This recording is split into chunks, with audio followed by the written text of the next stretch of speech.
Hi, I'm Ken Sandberg. And I'm Heather Michelle Lawler. Welcome to Campfire Classics, where we try to read those books that look really good on your shelf.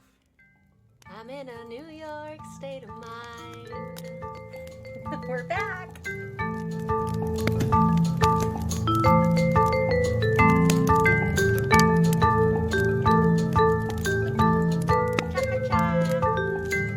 are back in the city and we are sitting on our bed.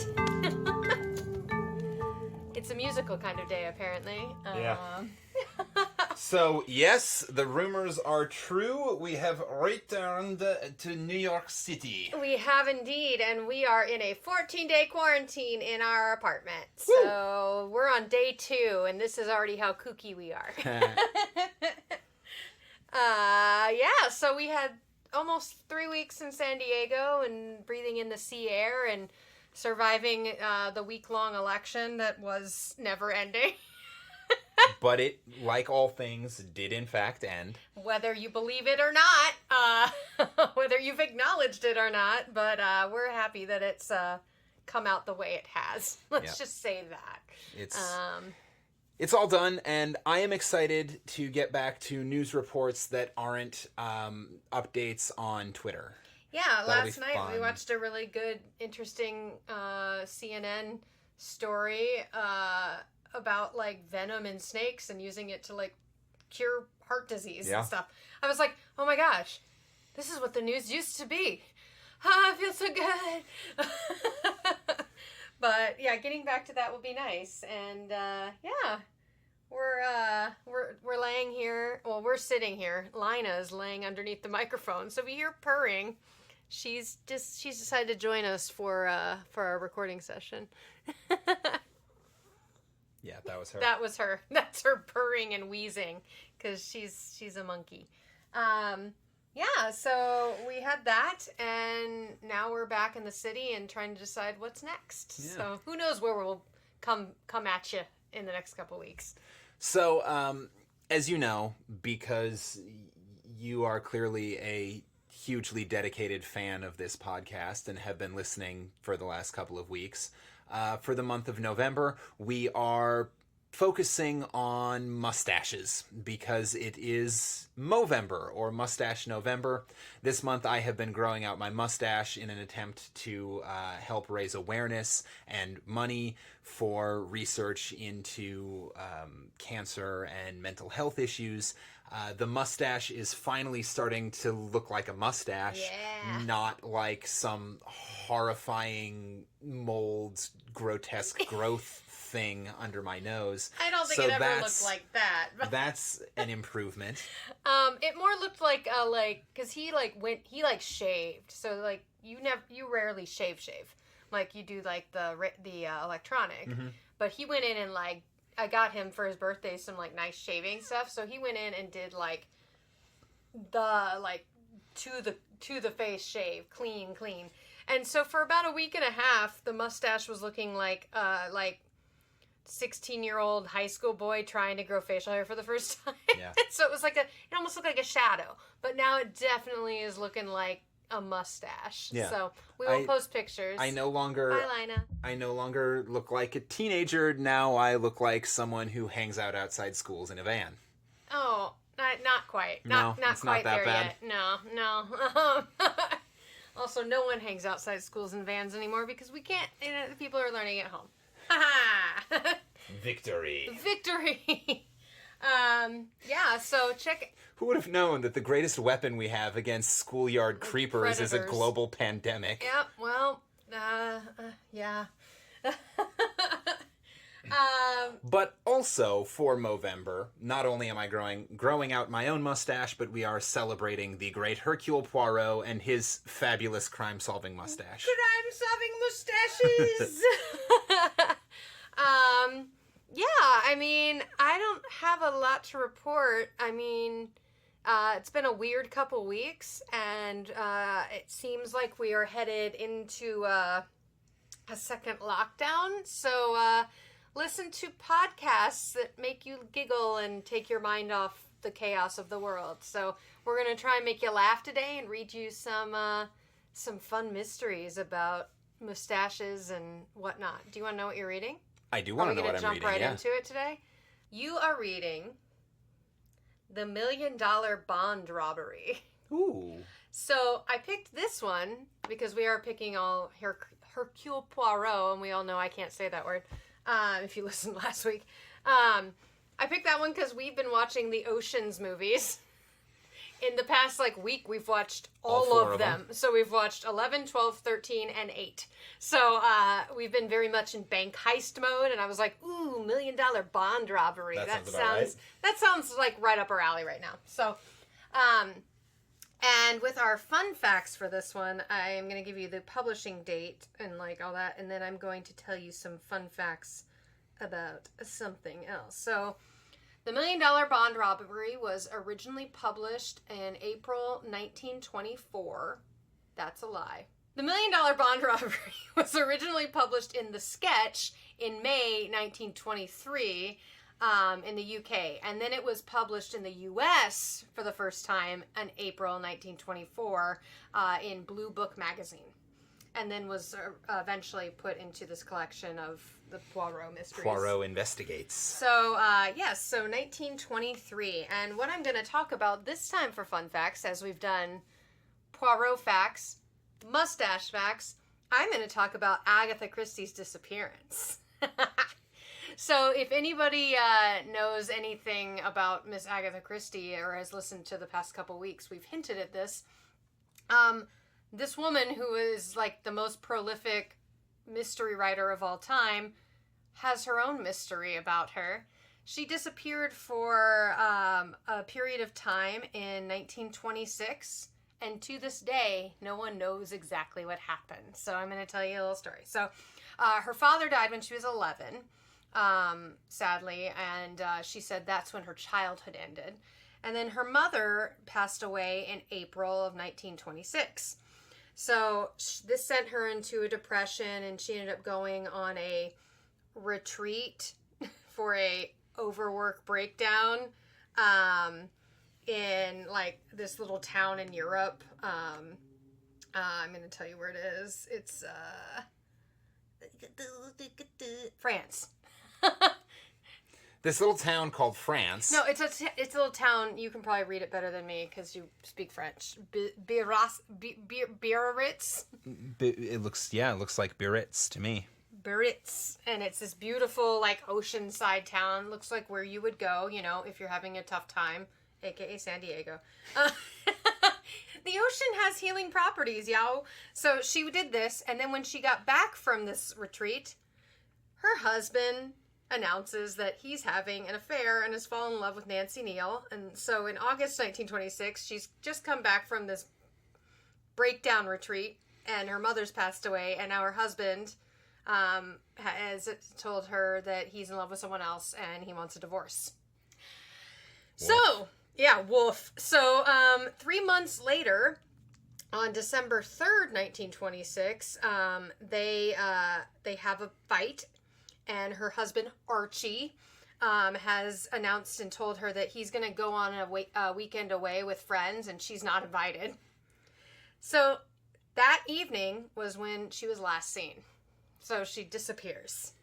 The following morning, her car was discovered in Newlands Corner, and her driver's license was inside, and so were her clothes. So everyone was like, either there's a naked woman wandering around, or she's been abducted, or that was going to be my question. Is when you say her clothes, do you mean she left a suitcase of clothes, or It just says there were clothes inside. So I will say when they find her, she does not have luggage. So yeah.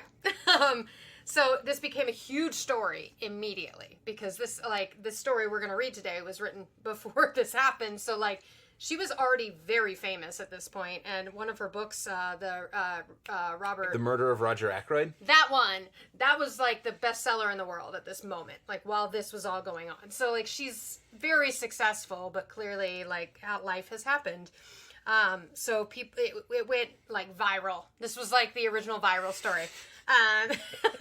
So the detectives that were working on it offered a £100 reward for any information, which is roughly $6,000 now.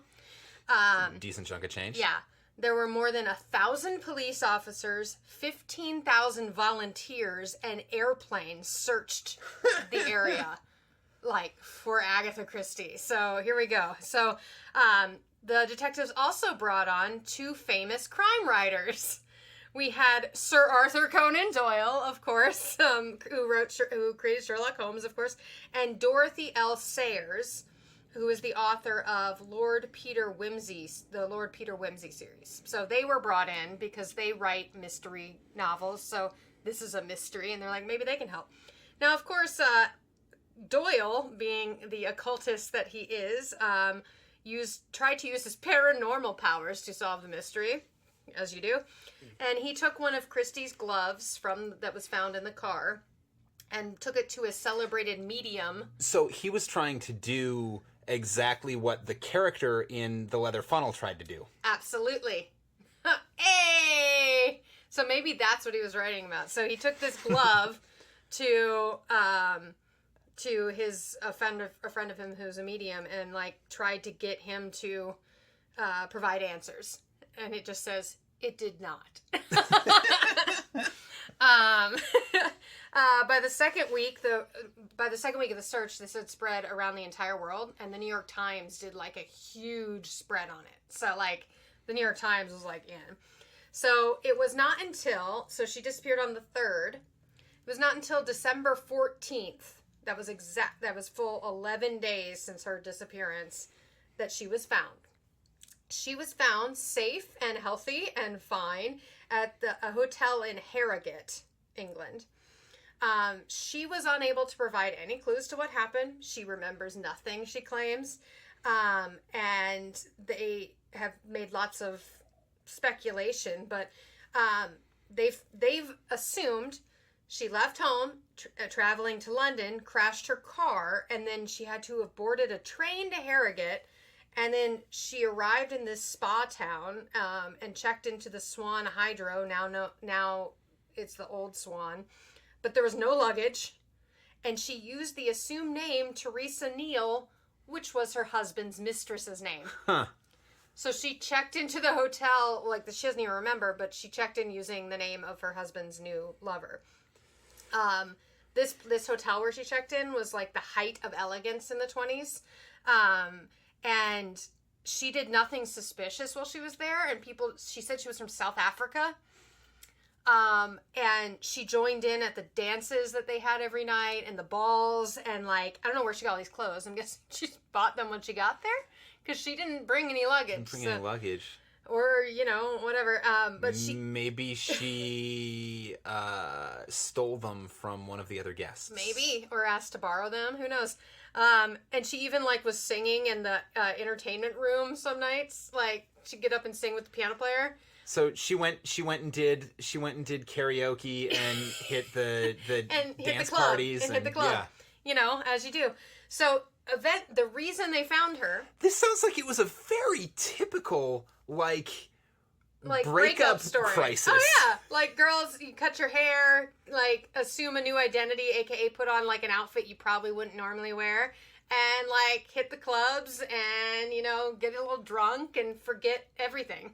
Well, and it's not just ladies, guys. You grow the breakup beard, yeah. and then you start going out to bars and being extra social and extra happy in order to cover the pain. Hopefully forget everything that's going on, which she did.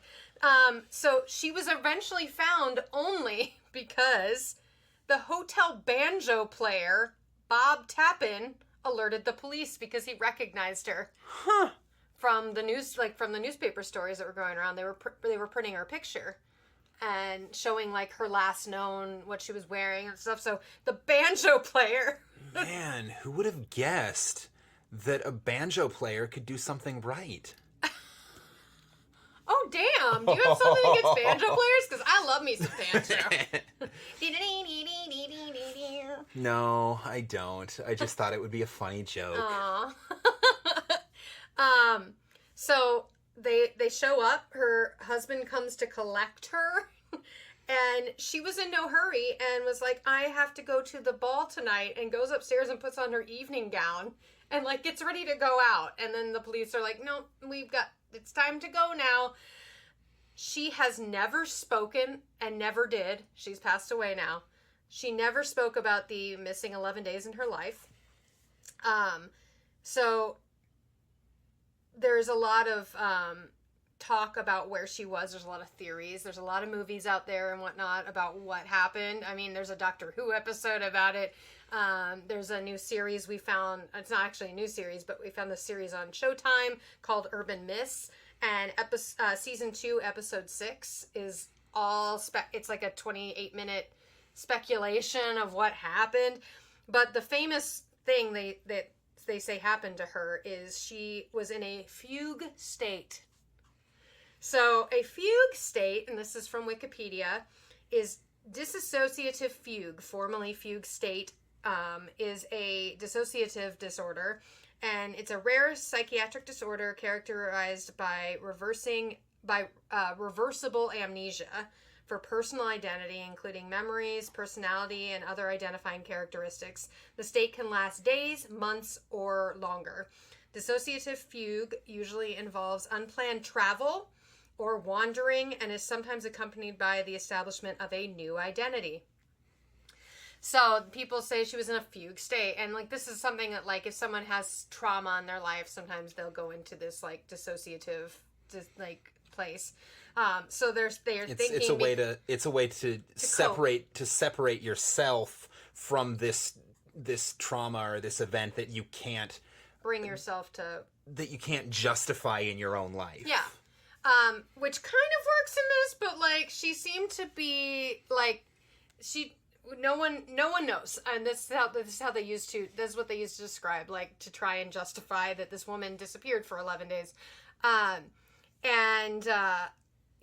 She made a full recovery when she came home. Like she ended up eventually, it was like a few years later, she ended up divorcing her husband, because that took time back in the day. But she continued to write. She divorced him in 1928, so 2 years later. Took 2 years. She ended up getting married again and continued to write, and like never discussed it in her autobiography. She did not write about it. She never spoke about it. And this Agatha Christie fan page I got a lot of this information from say Agatha Christie left a mystery with the world that even Hercule Poirot would have been able to solve.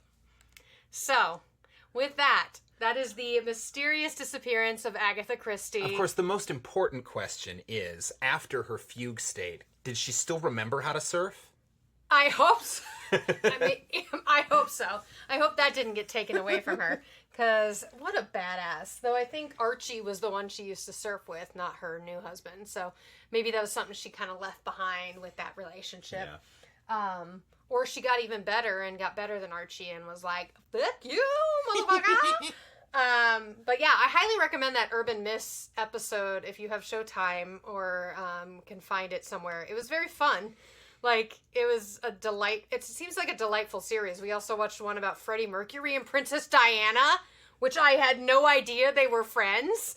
Holy crap, y'all. And then we watched a Johnny Cash one about how he trashed a hotel and, like, the manager basically, like, saved his, like, career. Well, he trashed a hotel because he was having an argument with an imaginary ostrich. Yeah, because he killed the ostrich's wife. I don't know. Is bonkers. Y'all, I'm just saying, this bonkers. series is pretty cool. It's a British series, and it's like taking these very famous, like, myths about famous people and trying to fill in the holes based on, like, a picture or, like, a disappearance and whatnot. So, yeah. So, that's all we got. So, I mean, I'd love to answer more questions, but nobody has any answers to the questions. Not even Doctor Who. So... All right. Should we start this thing? Let's start the fire. All right, let's get this fire going. The Million Dollar Bond Robbery by Dame Agatha Christie. That's right, she's a dame. We haven't been saying that, so... I'm sorry, because the Credit where credit's due, Dame Christie. The sirs I don't give a shit about, but that woman, she earned her dame. What a number of bond robberies there have been lately, I observed one morning, laying aside the newspaper. Poirot, let us forsake the science of detection and take to crime instead. You are on the, how do you say it? Get rich quick track, eh, mon ami? Yay, it's so nice to hear Poirot with an accent that is not what the fuck I was doing last week. Well, look at this last coup. $1 million worth of Liberty bonds, which the London and Scottish Bank were sending to New York, and which disappeared in such a remarkable manner on board the Olympia. If it were not for the mal de mer and the difficulty of practicing the so excellent method of lever gear for a longer time than the few hours of crossing the channel, I should delight to voyage myself on one of those big liners, murmured Poirot dreamily. Yes, indeed, I said enthusiastically. Some of them must be perfect palaces. The swimming baths, the lounges, the restaurants, the palm courts. Really, it must be hard to believe that one is on the sea. Cruise ships! That's what they're talking about. Fancy-ass cruise ships. I love that Poirot has forgotten that he gets incredibly seasick. Doesn't he? Yeah, well, Maybe no, that's what he's saying. He's saying if it weren't for my... If it weren't that it was so hard for me to keep it together on anything longer than, like, just going across the channel. Yeah. It's like, ooh, fancy cruise ship. Well, my dad, who was worried about that when he came on the cruise ship, he did not have any issues. So, Poirot, take a chance. Go on the QE2. Although I don't think that exists yet. The cruise ships 100 years ago were quite as fancy as were as a very different sort.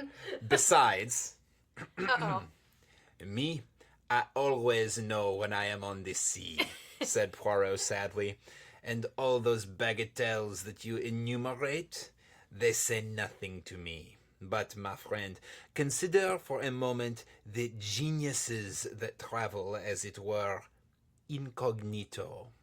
On board these floating palaces, as you so justly call them, one would meet the elite, the haute noblesse of the criminal world. The Haven. these the people on the very, very top fancy deck. Are you saying the people who stay at the Haven on Norwegian cruise are the elite and nobility of the criminal world?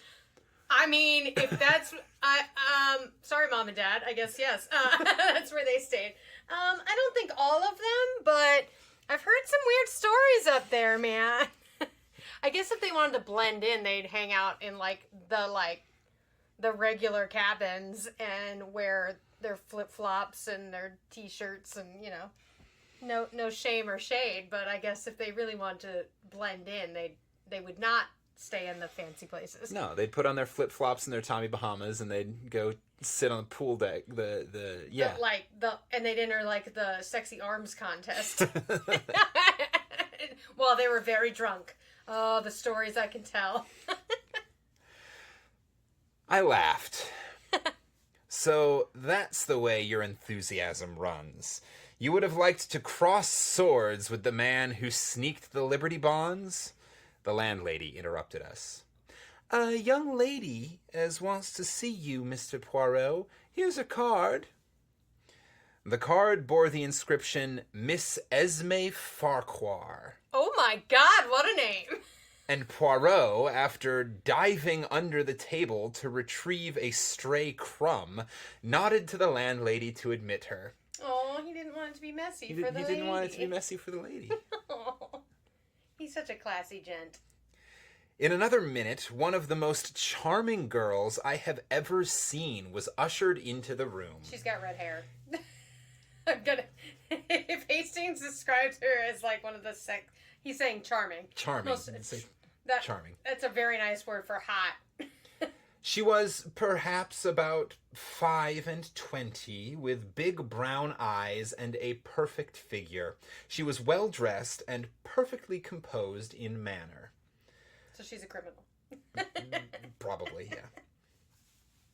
Sit down, I beg of you, mademoiselle. This is my friend, Captain Hastings, who aids me in my little problems.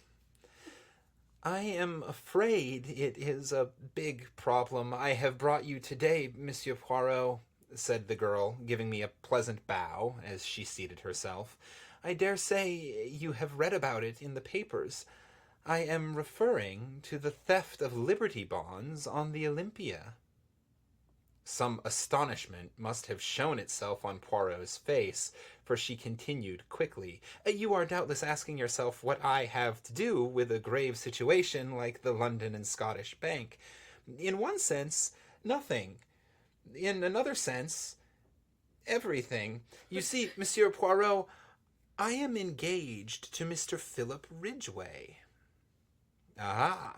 And Mr. Philip Ridgway was in charge of the bonds when they were stolen. Of course, no actual blame can attach to him. It was not his fault in any way.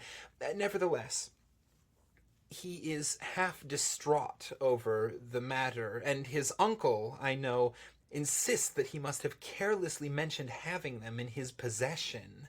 It is a terrible setback in his career. Aww. Who is his uncle? Mr. Vavasoir, joint general manager of the London and Scottish Bank. Suppose, Miss Farquhar, that you recount to me the whole story. Dun, dun, dun. Light the fire. Suppose, Miss Farquhar, you light a small fire here and tell me the whole story. Tell me the campfire story. Yes. The classic. Very well. As you know... What if she was like, no, fuck off? No, just figure it out. Aren't you the smart one here? Very well. As you know, the bank wished to extend their credits in America, and for this purpose decided to send over $1 million in Liberty bonds. Mr. Vavasoir selected his nephew, who had occupied a position of trust in the bank for many years and was conversant with all the details of the bank's dealings in New York, to make the trip.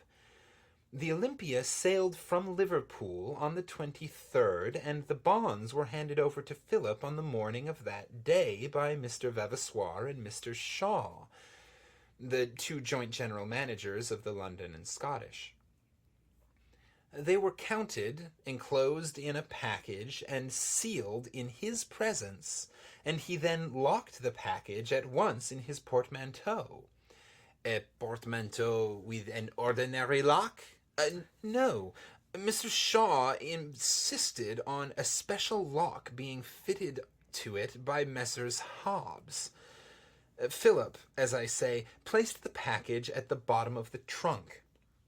It was stolen just a few hours before reaching New York. A rigorous search of the whole ship was made, but without result. The bonds seemed literally to vanish into thin air. Poirot made a grimace. But they did not vanish absolutely, since I gather that they were sold in small pieces within half an hour of the docking of the Olympia. Well, undoubtedly, the next thing is for me to see Mr. Ridgway. I was about to suggest that you should lunch with me at the Cheshire Cheese. Oh, the Cheshire Cheese. It's an Alice in Wonderland themed tea room, like Alice's teacup in New York. It's instead of the Mad Hatter's Tea Party, it's the Mad Hatter's Cheese Fondue. It's the cheese fondue, which is infinitely messier and much more dangerous. It's like you might get second-degree cheese burns because there's people, and it's also a cat cafe. Oh, wow. There's cats wandering around because it's the Cheshire Cats tea room, and there's fondue cheese being flung about carelessly. Sounds like a really dangerous, delicious lunch. It sounds fun. Come with me, Poirot. I was about to suggest that you should lunch with me at the Cheshire Cheese. Philip will be there. He is meeting me, but does not yet know that I have been consulting you on his behalf. Oh, yeah. Men who are distraught love when they have surprises from detectives. Philip Ridgway was a pleasant-faced man of 30-odd, with just a touch of graying at his temples. His face looked drawn and haggard. The theft of the bonds, which had been placed in his charge, had almost demoralized him, and he reproached himself vainly for not having exercised greater care. Over the excellent steak and kidney pudding of the establishment, he confirmed his fiancée's story in every particular. Poirot then proceeded to question him. "What led you to discover that the bonds had been stolen, Mr. Ridgway?" The man laughed rather bitterly. "The thing stared me in the face, Monsieur Poirot. I couldn't have missed it. My cabin trunk was half out from under the bunk, and all scratched and cut about where they'd tried to force the lock. But I understand that it had been opened with a key." "That's so. They tried to force it, but couldn't, and in the end they got it unlocked somehow." "Curious," said Poirot, his eyes beginning to flicker with the green light that I knew so well. "Very curious. They waste much time trying to prise it open, and then, sapristi, they find they have the key all the time. For each of Messrs. Hobbs' locks is unique." So, two different people. I'm guessing it was two different people that tried to break in. And Couldn't, and then left, and then someone else came in and unlocked it. Yeah, that's my prediction, is that there were two people after them. "They couldn't have had the key. It never left me day or night." "You are sure of that?" "I can swear to it. And besides, if they had had the key or a duplicate, why should they waste time trying to force an obviously unforceable lock?" "Ah, there is exactly the question we are asking ourselves. You will see the solution, if we ever find it, will hinge on that curious fact. I beg of you not to assault me if I ask you one more question. Are you perfectly certain you did not leave the trunk unlocked?" Philip Ridgway merely looked at him, and Poirot gesticulated apologetically. "Ah, but these things can happen, I assure you." "Very well. The bonds were stolen from the trunk." I'm just imagining that guy's look.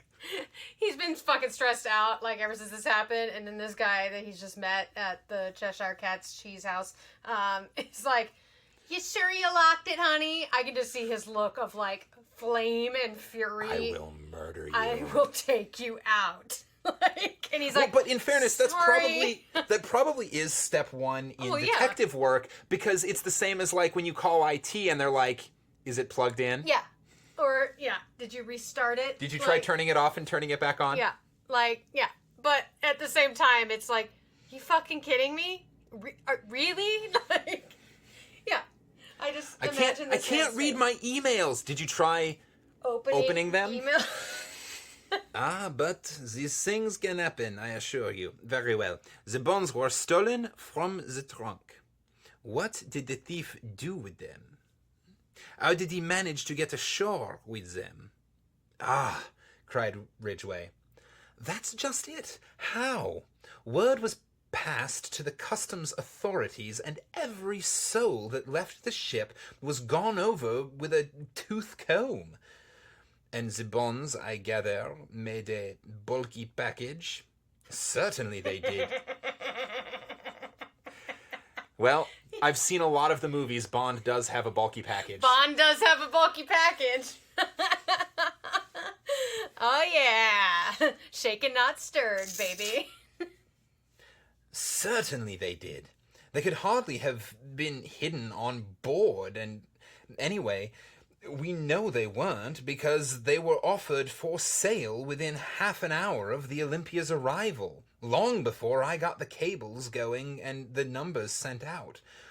One broker swears he bought some of them even before the Olympia got in. Ooh. But you can't send bundles by wireless." Seagull. Fucking seagulls. Seagulls totally stole it and, like, dropped them off. Seagulls came and poked your knees. And I said... Seagulls poking my head, no fun. Seagulls, stop it now. Once again, this is a mystery that is sort of a non-issue in present day because you can send bonds by wireless. You can send bonds by wireless, but at the time they could not. So how the fuck did they get off the boat? That is the question. Not by wireless. But did any tug come alongside? Only the official ones. And that was after the alarm was given, when everyone was on the lookout. I was watching out myself for their being passed over to someone that way. Submarine. My God, Monsieur Poirot, this thing will drive me mad. People are beginning to say I stole them myself. But you also were searched on landing, were you not? Asked Poirot gently. Yes. Was his wife or fiancé? The young man stared at him in a puzzled manner. You do not catch my meaning, I see, said Poirot, smiling enigmatically. Now, I should like to make a few inquiries at the bank. Ridgway produced a card and scribbled a few words on it. Send this in, and my uncle will see you at once. Poirot thanked him, bade farewell to Miss Farquhar, and together we started out for Threadneedle Street and the head office of the London and Scottish Bank. On production of Ridgway's card, we were led through the labyrinth of counters and desks, skirting paying in clerks and paying out clerks, and up to a small office on the first floor where the joint general manager received us. They were two grave gentlemen who had grown gray in the service of the bank. Mr. Vavasoir had a short white beard. Mr. Shaw was clean-shaven. I understand you are strictly a private inquiry agent, said Mr. Vavasoir. Quite so, quite so. We have, of course, placed ourselves in the hands of Scotland Yard. Inspector McNeil has charge of the case, a very able officer, I believe. I am sure of it, said Poirot politely. You will permit a few questions on your nephew's behalf about this lock. Who ordered it from Messrs. Ubbs? I ordered it myself, said Mr. Shaw. I would not trust to any clerk in the matter. As to the keys, Mr. Ridgway had one, and the other two are held by my colleague and myself. And no clerk has had access to them? Mr. Shaw turned inquiringly to Mr. Vavasoir. Vavasoir. I think I am correct in saying that they have remained in the safe where we placed them on the 23rd, said Mr. Vavasoir, and then added, My colleague was unfortunately taken ill a fortnight ago, in fact on the very day that Philip left us. He has only just recovered. Severe bronchitis is no joke to a man of my age, said Mr. Shaw ruefully. But I am afraid Mr. Vavasoir has suffered from the hard work entailed by my absence, especially with this unexpected worry coming on top of everything. He just conveniently got sick after the shit went missing, yada yada yada, and he had a key, I'm just saying. Bronchitis, my ass. Bronchitis, my butt. Poirot asked a few more questions. I judged that he was endeavoring to gauge the exact amount of intimacy between uncle and nephew. Mr. Vavasoir's answers were brief and punctilious. Ooh, punctilious. Oh my goodness. That's a fun word. Punctilious. Punctilious. Punctilious, adjective showing great attention to detail or correct behavior. So meticulous is the synonym they give. Great. Punctilious. I want to bring that. That's a fun word to say. Good word. I'm very punctilious. punctilious twat. You punctilious twat bag. That is the most British, like, one of the most British insults one can say, I think. It's not an insult, No. but it feels like one in your mouth. Yeah. Like, I feel like if I were to tell someone on the street, I'm like, you're punctilious. They'd be like, excuse me? That would probably get me into a fist fight. Yeah. Especially in this neighborhood. I know. You're so punctilious. What'd you say to me? I'm gonna kick this sign. I never even looked at another guy. Mr. Vavasoir's answers were brief and punctilious. His nephew was a trusted official of the bank and had no debts or money difficulties that he knew of. He had been entrusted with similar missions in the past. Finally, we were politely bowed out.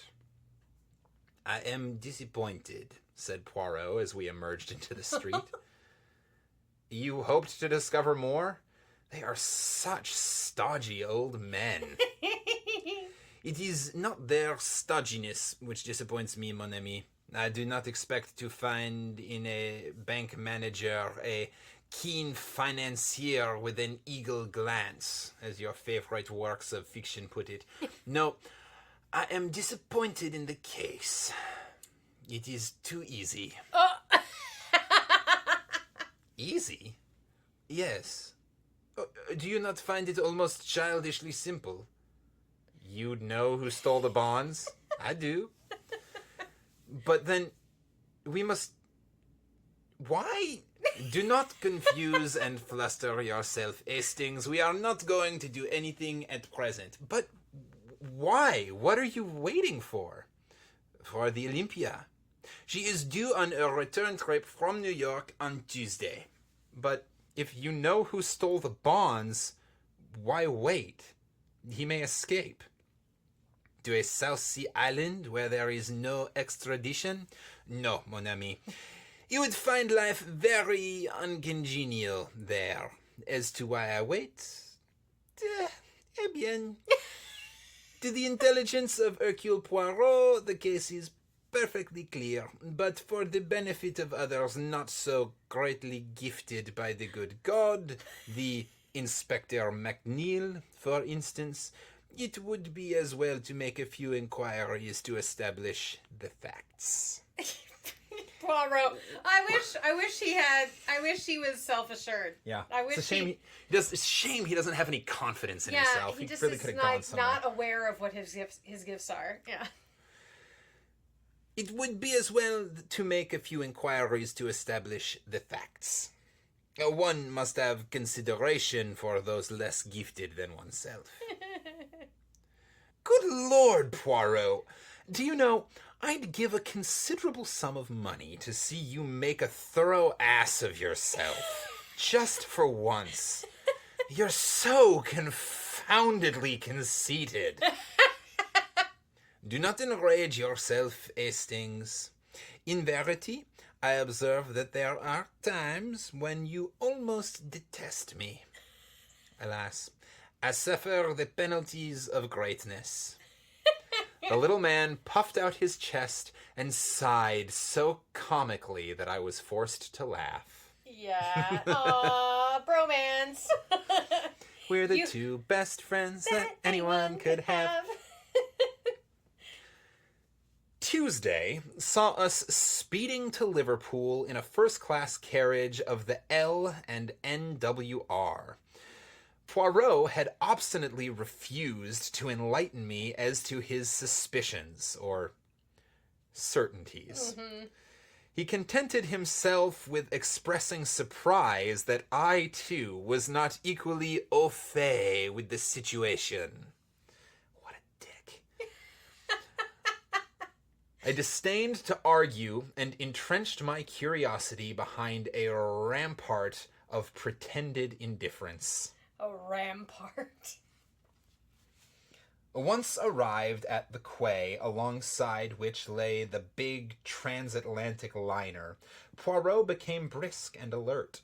Our proceedings consisted in interviewing 4 successive stewards and inquiring after a friend of Poirot's who had crossed to New York on the 23rd. An elderly gentleman wearing glasses, a great invalid, hardly moved out of his cabin. The description appeared to tally with one Mr. Ventnor, who had occupied the cabin C-24, which was next to that of Philip Ridgway. Although unable to see how Poirot had deduced Mr. Ventnor's existence and personal appearance, I was keenly excited. Tell me, I cried, was this gentleman one of the first to land when you got to New York? The steward shook his head. No, indeed, sir. He was one of the last off the boat. I retired, crestfallen, and observed Poirot grinning at me. He thanked the steward, a note changed hands, and we took our departure. It's all very well, I remarked heatedly, but that last answer must have dampened your precious theory, grin as you please. As usual, you see nothing, Hastings. That last answer is, on the contrary, the coping stone of my theory. I flung up my hands in despair. I give up. I give up. I don't understand. In the modern film adaptation of this, that last scene ends with, as usual, you see nothing, Hastings. That last answer is, on the contrary, the coping stone of my theory. Fuck this shit! Hastings, fuck it! I don't understand! You pompous little bitch! He is in rare form this time. He is in very, very pompous form. Yeah, like, he's just like, I mean, this is even snarkier than when he, like, solved the case from the bed. Or when he did the bet that he said he could, like, I mean, he's just like, yeah, I got it. He's like, I'll go interview some more people, just for fun. Once more, we were in a train, speeding towards London this time. Poirot wrote busily for a few minutes, then sealed up the result in an envelope. This is for the good Inspector McNeil. We will leave it at Scotland Yard in passing, and then to the Rendezvous restaurant, where I have asked Miss Esme Farquhar to do us the honor of dining with us. I can't get over that name. Farquhar? Esme Farquhar. Farquhar. What about Ridgway? What about him? Asked Poirot with a twinkle. Mm-hmm. Why, you surely don't think... You can't. The habit of incoherence is growing upon you, Hastings. As a matter of fact, I did think.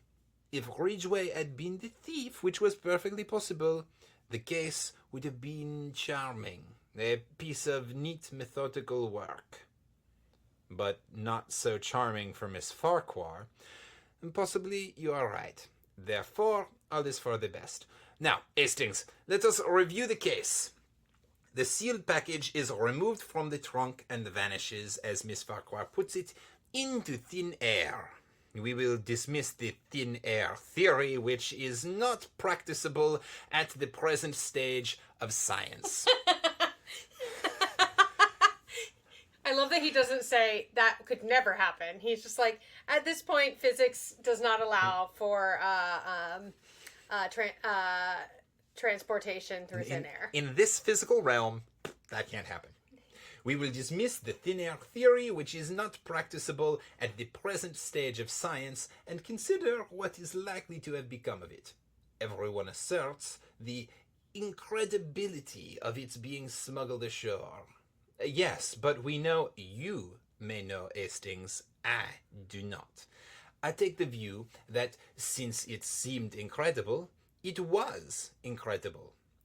Two possibilities remain. It was hidden on board, also rather difficult, or it was thrown overboard. With a cork on it, do you mean? Without a cork. I stared. But if the bonds were thrown overboard, They could not have been sold in New York. I admire your logical mind, Hastings. The bonds were sold in New York, therefore they were not thrown overboard. You see where that leads us? Where we were when we started? Jamais de la vie.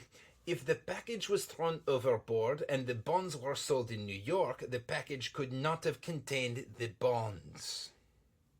Is there any evidence that the package did contain the bonds? Mr. Ridgway never opened it from the time it was placed in his hands in London. Yes, but then... Poirot waved an impatient hand. Permit me to continue. Bronchitis my butt. Bronchitis of the butt would probably be really uncomfortable. Oh my god! Oh, you'd have these, like... I've had bronchitis, like, not of my butt, thank God. But, like, you cough so deeply. So if you had bronchitis of your butt, you'd just be, like very forcefully farting all the time. Yeah. Like, ouch. Like big, bassy, open tuba notes.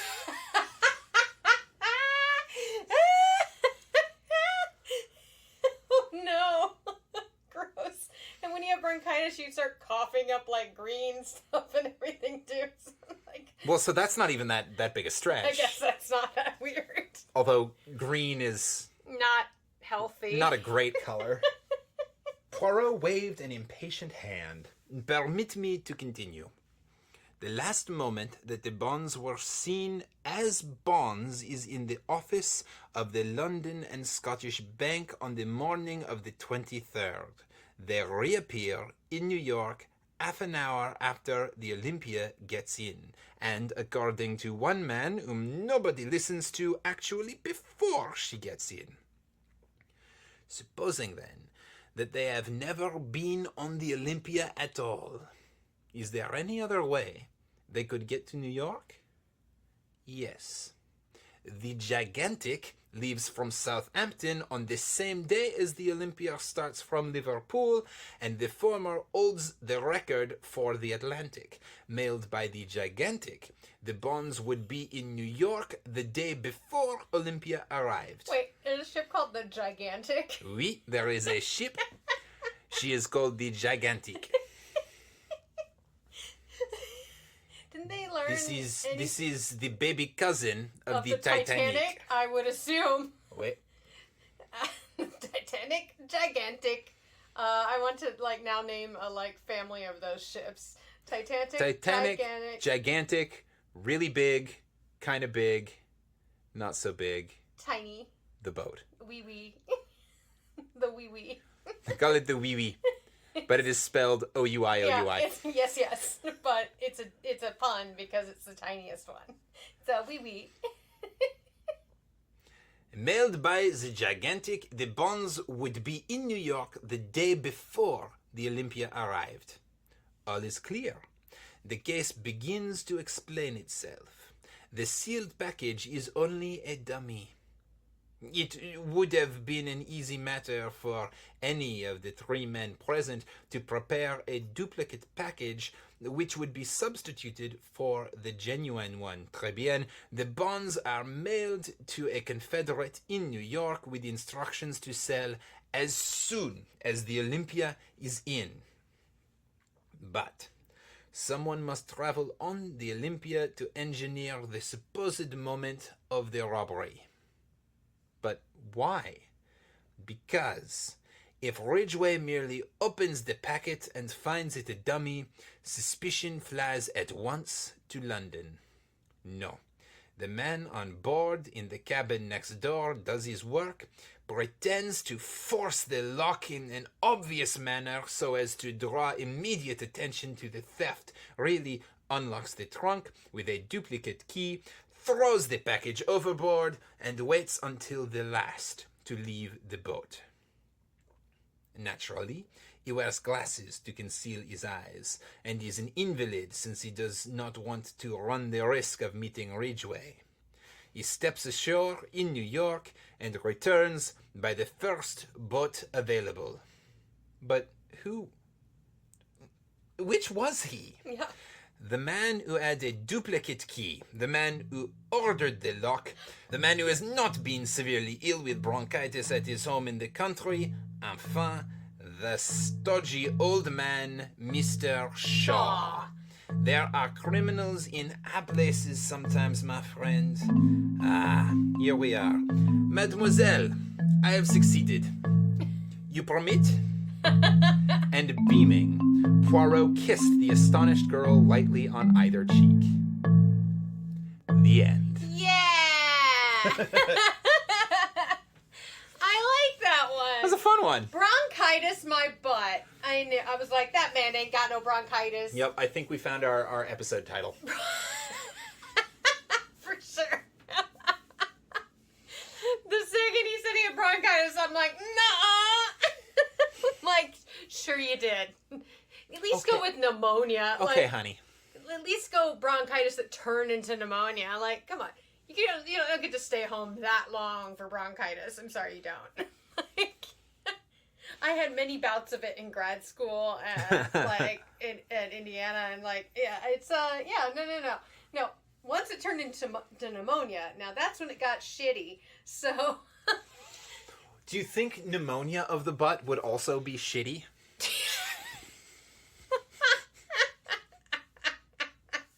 Well, bronchitis would be very airy. We've discovered. Pneumonia, I don't know what that would do to the butt. Pneumonia of the butt. It's just more intense. It's just a more intense bronchitis. Really. I mean, it's a little more severe, a little bit more paralyzing. So, yeah I think it's like going from a cold to the flu. It's like, it's that step. Yeah, Pneumonia of the butt. Whatever it is, it doesn't sound good. It doesn't sound pleasant. I mean, bronchitis of the butt sounds pretty painful as well. Sounds very painful, but it at least has that nice alliteration to make you feel better. Bronchitis of the butt. You get that bubba, bubba, Bubba. bubba. Bebe. I imagine there's probably I'm probably going to cut what I'm about to say because it's horrifying. I imagine there's a fair amount of leakage. Anal leakage? Like, remember those chips, the Olestra chips? Like, they were like those fat-free chips that think they actually still exist. I think they rebranded because it got such a bad rap. But it literally said on the back of the package, may cause anal leakage. I'm sorry. I've been through some eating issues in my life. Nothing could make me want to eat something that causes anal leakage. No snack food in the history of snack food is worth that side effect. Like, I love chips, and like, yeah, but come the fuck, like, who was like, this is a great idea? Like, how many people ate those and did experience that? That's what I want to know. Well, I'm going to go with at least one, and that's too many. I believe that, that caused some anal leakage. That is such bad wording to put on any kind of food. Is there anything that is of optional use or ingestion that to you would be worth that potential side effect? I don't know. I mean, if it was literally like a diet pill that would immediately cause me to lose 20 pounds, I'd deal with a couple days of anal leakage, but that's just called an eating disorder. Yeah, no, I don't think I could do that. I'm trying to think. I love French fries, but if they caused anal leakage every time, I wouldn't love them as much. No, I will say that would be, to me, that would be a fair trade-off for any medicine that actually cleared up poison ivy. Oh, okay. If the coronavirus vaccine causes anal leakage, worth it. I will do it.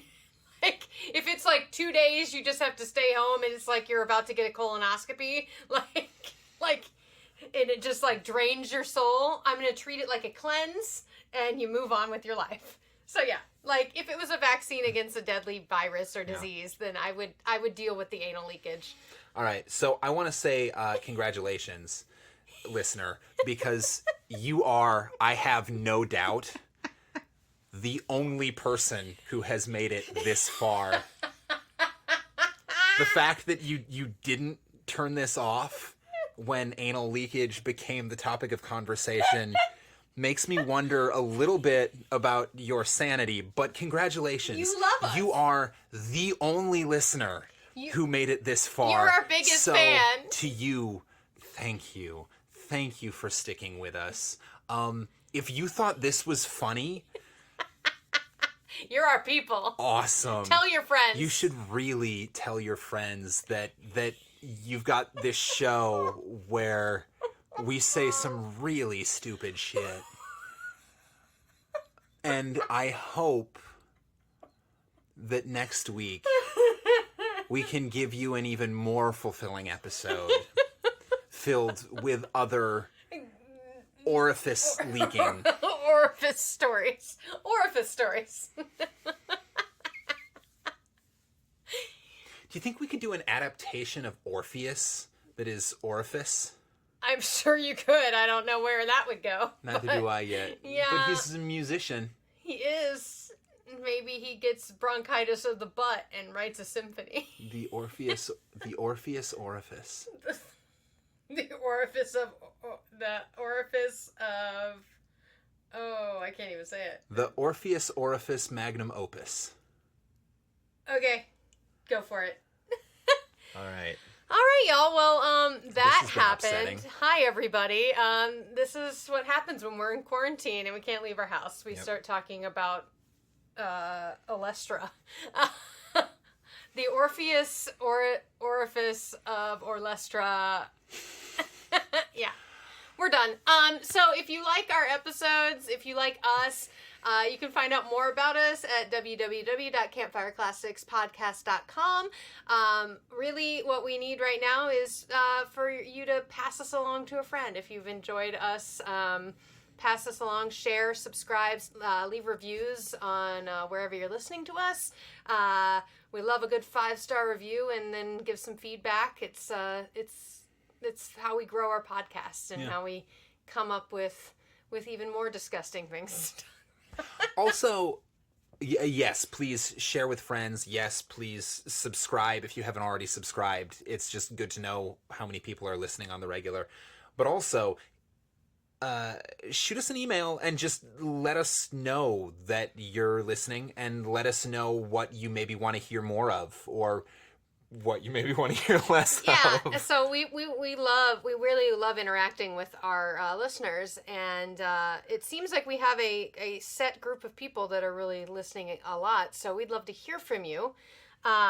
So you can email us at 5050artsproduction@gmail.com, or you can send us private messages on Facebook, on Twitter, or on Instagram. We have, just search for Campfire Classics Podcast.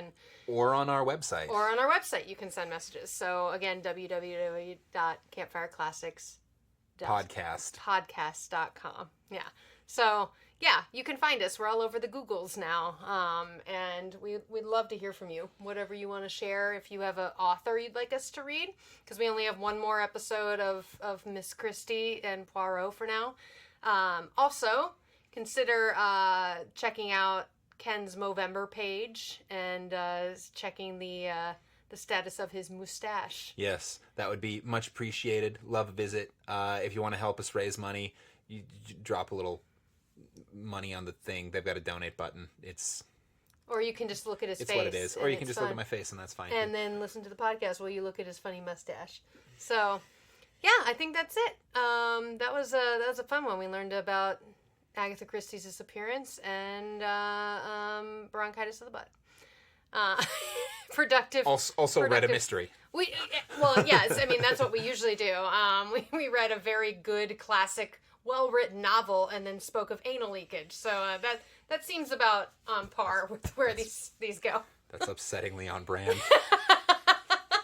I mean, we've had a demon dinosaur and... A foul-mouthed demon dinosaur. A very foul-mouthed demon dinosaur. Alan is still sitting in the apartment, by the way. Yeah, he's not allowed to come into our recording sessions anymore, though. Yeah, because we don't like bleeping that much, yes. You know. Too much work. Yeah. The glasses have come off.